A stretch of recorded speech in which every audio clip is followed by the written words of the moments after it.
Emily Taylor had everything that should have made her feel secure.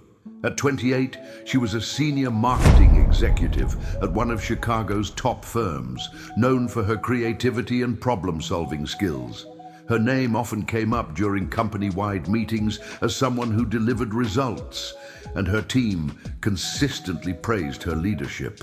On paper, Emily was living the dream, but behind her polished professional exterior, she was silently unraveling. Her morning commute was often a battlefield of self-doubt. She would sit on the train, staring at the city skyline, with a knot tightening in her stomach. While others scrolled through social media or sipped coffee, Emily rehearsed her mental checklist of every task she needed to complete that day. The internal monologue was relentless. What if my ideas aren't good enough? What if the client hates the proposal? She never allowed herself a moment of ease, fearing that a single misstep would unravel everything she'd worked for. By the time she reached the office, Emily wore a confident smile like a mask. Her colleagues admired her ability to juggle multiple campaigns while still finding time to mentor junior team members. But they didn't see the sleepless nights, the 20 drafts of every email, or the moments she hid in the restroom, trying to calm her racing heart. Emily's perfectionism had been her silent partner for as long as she could remember. Growing up, her parents praised her straight A's and flawless piano recitals. "You're so talented," they would say, their smiles beaming with pride. Emily basked in their approval, but quickly learned that mistakes weren't part of the equation. If she stumbled during a performance or got a B+ on a test, the warmth of praise turned into cool suggestions for how to improve next time. In college, this perfectionist streak drove Emily to excel. She graduated at the top of her class, landing internships that put her ahead of her peers. But it also left her socially isolated, as she rarely felt she could relax or let her guard down. When a professor once described her work as flawless but overly safe, Emily felt a pang of confusion. Wasn't flawless what everyone wanted? Now, years later, that same mindset ruled her life. Her boss's praise and her team's accolades never quite sank in. Instead, they fueled an underlying fear. What if I can't live up to their expectations? Her perfectionism had morphed into something more insidious: imposter syndrome. Every promotion and success only heightened Emily's fear of being found out. She had convinced herself that her achievements were the result of luck or people overestimating her abilities. It didn't matter that her work consistently exceeded expectations. In her mind, she was always teetering on the edge of failure. This self-doubt manifested in paralyzing behaviors. Emily would spend hours tweaking the smallest details in her presentations, obsessing over font choices and color schemes that no one else would notice. She avoided delegating tasks, convinced that no one could meet her impossibly high standards. And when deadlines approached, she often procrastinated, not because she didn't care, but because the fear of producing something less than perfect made starting unbearable. Her personal life wasn't much better. Emily's closest friends described her as the one who has it all together, but they rarely saw her vulnerabilities. She avoided deep conversations, worried that admitting her struggles would make her seem weak. Dating was a nightmare. She often cancelled plans last minute, overwhelmed by the thought of someone seeing the cracks in her carefully constructed facade. By the time Emily sought help, her life was unraveling. Her perfectionism had led to burnout, leaving her physically and emotionally exhausted. She found herself snapping at co-workers and dreading tasks she used to enjoy. Nights were sleepless, her mind replaying every perceived mistake and wondering how long it would take for everyone to see she wasn't good enough. One day, after an especially grueling week, her boss called her into his office. "Emily, you're one of the most talented people on this team," he began, his tone kind but firm. "But you're running yourself into the ground. I'm worried about you. Have you thought about talking to someone, a coach or a therapist, maybe?" Emily's initial reaction was defensive. "I don't need help," she thought. But as she sat at her desk later that day, Staring blankly at her computer screen, she realized something had to change.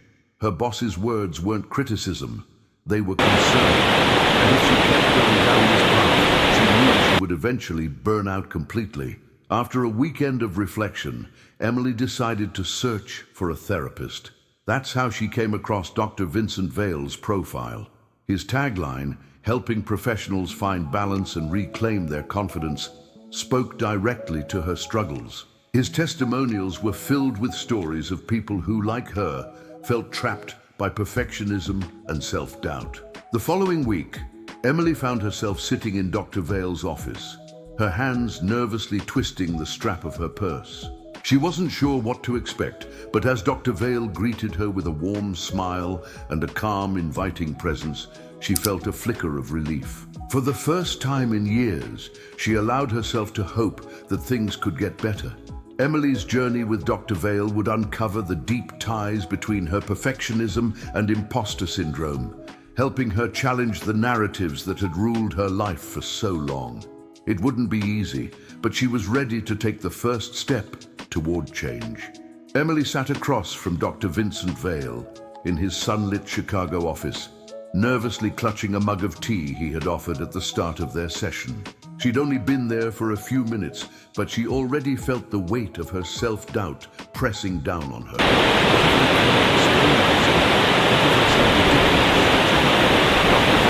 Sensing her hesitation, leaned forward slightly with a reassuring smile. "This is your space, Emily," he said gently. "You don't have to have all the answers today. Emily hesitated, staring into her mug as if it held the script for what she wanted to say. Her voice barely above a whisper. "No matter how much I accomplish or how hard I work, it always feels like I'm just faking it. Like one day, everyone's going to realize I don't belong here." Dr. Vale nodded, his expression thoughtful. "That sounds like a heavy burden to carry," he said. "When did you first start feeling this way?" As their sessions progressed, Emily began to unravel the origins of her perfectionism and imposter syndrome. Through guided conversations, she realized that these feelings weren't new. They had been quietly shaping her life since childhood. "I think it started with my parents," she admitted during one session. "They were always so proud of me when I got good grades or did well in a recital. But if I messed up, well, let's just say the praise disappeared pretty quickly. I learned early on that being perfect was the only way to earn their approval." Dr. Vale nodded. "It sounds like you internalized the idea that your worth is tied to your achievements," he said. "That's a common thread for people who struggle with both perfectionism and imposter syndrome. You've been chasing an impossible standard, and when you don't meet it, it reinforces the belief that you're not enough." Emily felt a pang of recognition. She had never thought of it that way, but it made sense. Her perfectionism wasn't just about striving for excellence. It was about avoiding the pain of feeling unworthy. Dr. Vale helped Emily see how her perfectionism and imposter syndrome fed into each other, creating a vicious cycle. She would set impossibly high standards for herself, then procrastinate out of fear task, she would dismiss any praise she received, attributing her success to luck or others' low expectations. "It's like I'm constantly waiting for the other shoe to drop," Emily confessed. "Even when things go well, I can't enjoy it because I'm too busy worrying about the next thing." Dr. Vale introduced her to the concept of cognitive distortions, ways of thinking that reinforced her self-doubt. Together, they identified some of Emily's most common thought patterns: all or nothing thinking, believing that anything less than perfect was a failure, discounting the positive, ignoring her accomplishments or attributing them to external factors, catastrophizing, assuming that any mistake would lead to disastrous consequences. With each distortion they uncovered, Dr. Vale encouraged Emily to challenge her thoughts. "What's the evidence for this belief?" he would ask. "And what's the evidence against it?" At first, this exercise felt unnatural to Emily. She was so used to believing her inner critic that questioning it felt like an act of rebellion. But over time, she began to notice cracks in her old narratives. Despite these early breakthroughs, Emily struggled to let go of her perfectionist tendencies. During one session, she admitted that part of her feared what would happen if she stopped striving for perfection. "What if I let go of these standards and everything falls apart?" she asked, her voice tinged with panic. "What if I'm not as good as people think I am?" Dr. Vale leaned forward, his tone calm but firm. "Perfectionism gives you a false sense of control," he explained. "It makes you feel like you can avoid failure or rejection if you just work hard enough. But the truth is, nobody can control everything, and holding yourself to impossible standards only sets you up for disappointment." He encouraged Emily to experiment with self-compassion, a concept that felt foreign to her at first. "What would you say to a friend who was feeling the way you're feeling right now?" he asked. "And why don't you deserve that same kindness?" Emily resisted at first, worried that self-compassion would make her complacent.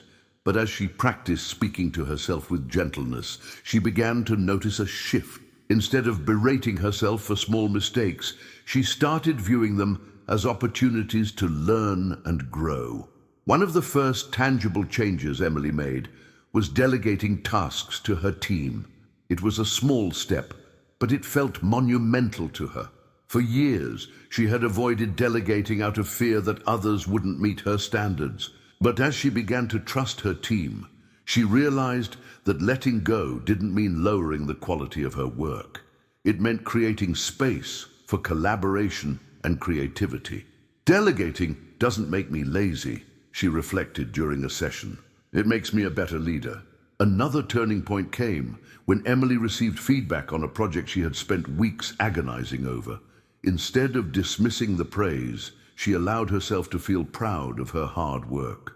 "Maybe I'm not a fraud after all," she joked with Dr. Vale, a hint of hope in her voice. By the end of this phase of her journey, Emily still had moments of self-doubt. But she was beginning to see that perfectionism and imposter syndrome didn't define her. They were habits she could change. "You're not going to unlearn these patterns overnight," Dr. Vale reminded her. "But every time you challenge a negative thought or take a step outside your comfort zone, you're building new habits, and that's how real change happens." Emily left the session feeling lighter than she had in years. For the first time, she believed that change was possible and that she was worth the effort. It had been months since Emily first walked into Dr. Vale's office, feeling like she was one step away from falling apart. Now, she sat in her company's glass-walled conference room, her heart pounding in anticipation. In a few minutes, she would be leading a presentation for one of the firm's biggest clients, a moment that would have terrified her not long ago. Emily looked down at her notes, her carefully prepared slides, and the steady hands in her lap. She had spent weeks working on this campaign, and though her perfectionist instincts had flared up at times, she had made a conscious effort to manage them. She reminded herself of the tools she had learned with Dr. Vale. Focus on progress over perfection, take deep breaths to ground herself, and most importantly, trust her abilities. But even with all her preparation, self-doubt lingered like a shadow in the back of her mind. What if I mess this up? What if the client doesn't like my ideas? What if everyone finally sees that I don't belong here? The room filled with people, her colleagues, her boss, and the client's team. Emily greeted them with a confident smile, though her stomach was in knots. As she clicked to the first slide of her presentation, she felt the weight of their eyes on her. "Good morning, everyone," she began, her voice steady. "I'm excited to share our campaign strategy with you today. Our team has worked hard to create something that not only aligns with your goals, but also resonates with your audience." As she spoke, Emily noticed something she hadn't expected. People were nodding, leaning forward in their seats, engaged with what she was saying. The ideas she had spent weeks refining were landing well. The room wasn't filled with judgment or skepticism, it was filled with interest. For a brief moment, she felt herself relax. She wasn't just surviving this presentation, she was thriving. But then, it happened. One of the clients, a sharp-dressed man with an authoritative tone, raised a hand to ask a question. "This is a solid concept," he said, "but how do you plan to measure its success? What's your data-driven approach to ensure we hit our benchmarks?" Emily froze. She hadn't anticipated this question, and for a split second, the familiar panic returned. "This is it," she thought.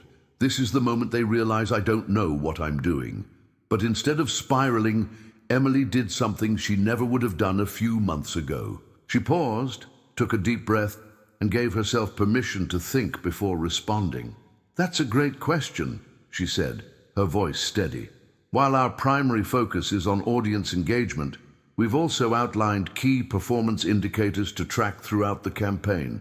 I'd be happy to share those metrics in more detail after the presentation, so we can align them with your specific benchmarks." The client nodded, satisfied with her answer.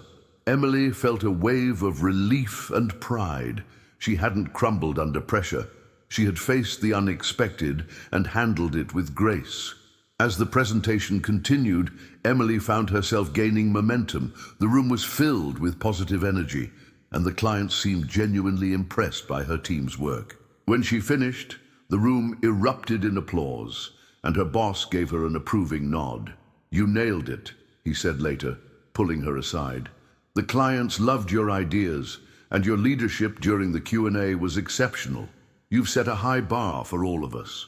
For the first time, Emily allowed herself to fully absorb the praise. She didn't dismiss it as luck or lower the bar by attributing the success to her team alone.